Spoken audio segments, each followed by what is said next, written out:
he has absolutely got a Ku Klux Klan outfit that goes through the country frightening black people.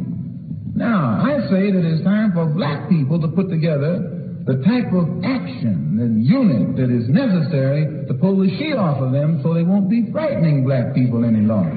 That's all. And when we say this, the press calls us racists in reverse.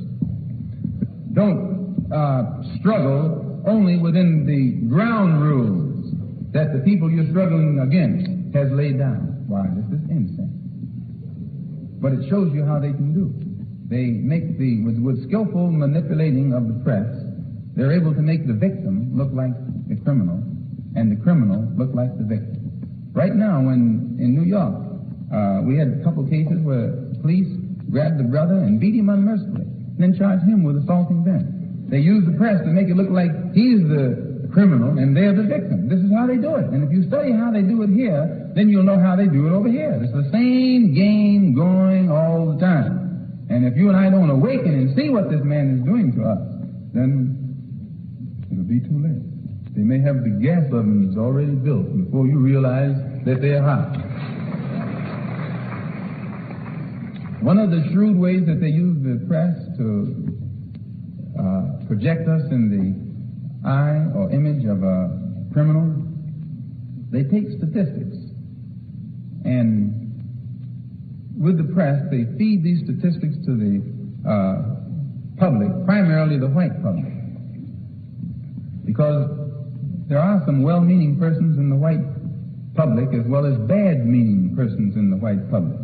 And whatever the government is going to do, it always wants the public on its side. And whether it's the local government, state government, federal government. So they use the press to create images. And at the local level, they'll create an image by feeding statistics to the press, through the press, showing the high crime rate in the Negro community. And as soon as this high crime rate is emphasized through the press, then people begin to look upon the Negro community as a community of criminals. And then any Negro in the community can be stopped in the street, put your hands up, and they pat you down. You might be a doctor, a lawyer, a preacher, or some other kind of Uncle Tom. And but despite your professional standing, you'll find that you're the same victim as the man who's in the alley.